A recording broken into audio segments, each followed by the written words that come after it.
I'm Jill Broussard, Pinal County School Superintendent, and I'm sitting down with InMaricopa today.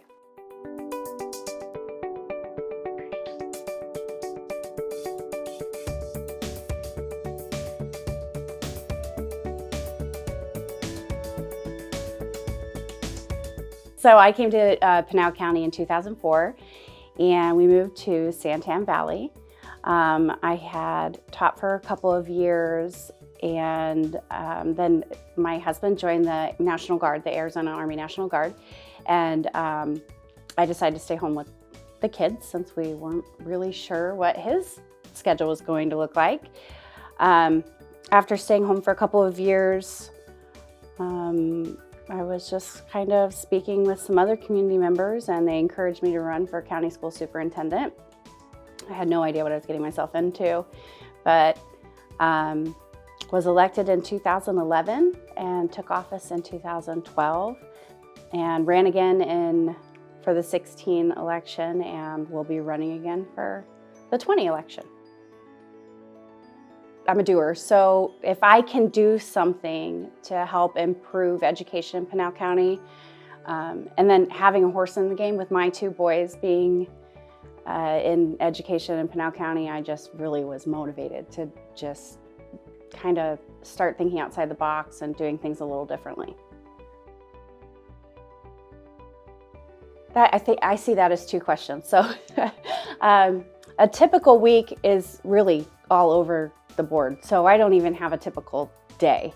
So in order to explain that, let me tell you what our duties are as county superintendents, laid out in statute, state statute, and we are in charge of the fiscal services for the 19 districts here in Pinal County. So we help them with balancing to the treasurer, the distribution of federal grants, state grants, and their checks are printed through our office. And then we also do professional development for all of the teachers and staff. And we work really closely with the superintendents, the principals, and the teachers as far as identifying what areas they need support in. I also do the education at the Juvenile Detention Center and the education at the jail. And we also do a GED program at the jail. So historically, it's began as like kind of an unincorporated area outside of the boundaries of any other district, and it was mostly farmland. And it would swell with migrant workers at certain times of the year. Well, their kids need to be educated, so that fell under the county school superintendent's responsibilities. And then for a number of years, it became a special education school and program. And then the district started to take their special ed kids back, which is a great thing. And we opened it up as a regular elementary school, and we now, under the direction of the superintendent that's over, my associate superintendent, and the principal over there, they've done great things with the staff, and they are getting some of the top scores in the county and then in the state. Well, it helps that they're a small school. The teachers are very skilled. We have very little turnover there. Really, somebody retires, that's when we have some turnover over there. So there's one teacher per grade level.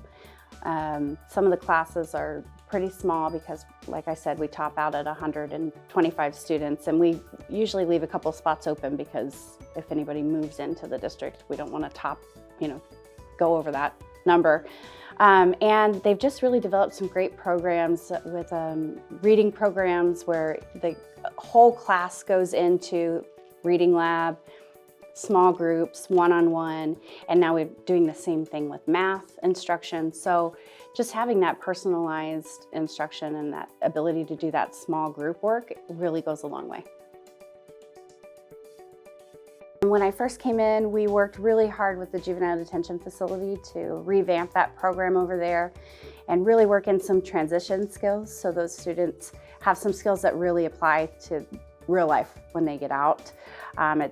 Yes, we're working on getting them credits and catching up and trying to get them graduated from high school, but we're also teaching them how to budget, how to interview, how to kind of research and investigate different avenues that they could take when they get back out on their feet. Another one is we had Justice Sandra Day O'Connor come, and she spoke to our superintendents and students about her iCivics program.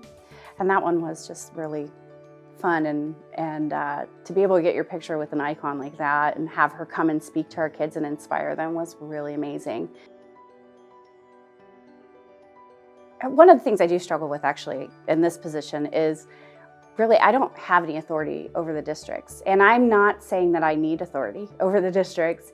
It's just sometimes when I see a great program working somewhere else, and I would love to see it in our districts here, it can't always be done. They may have something else in place. They may just have a different vision than I do. But what really kind of haunts me, and it's a question that's asked of me all the time, is how do we get our parents involved and engaged in our students' education? Because that makes the largest impact on a student's success. Knowing that mom and dad are supporting them, knowing that mom and dad find value in education, and so they need to be doing their best and being encouraged and being helped goes a long way. And how I do that from the county position of county school superintendent, I haven't figured that out yet. And that's something that I lay awake and try to think of ways to do it. But there are 19 districts. And so what's going to work in Santan Valley may not necessarily work in Mammoth San Manuel. And so we have such a wide variety of schools and situations in Pinal County.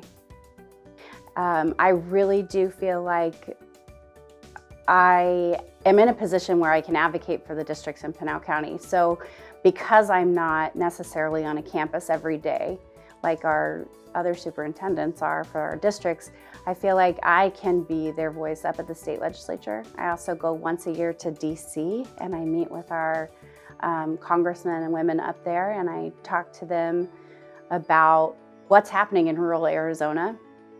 And I have developed those relationships now over the years, and it's really nice because I get sometimes emails that they're reaching out to me for information from our districts, whereas before I was just constantly feeling like I'm knocking on their door, making requests of them, but they're listening, and I'm seeing that.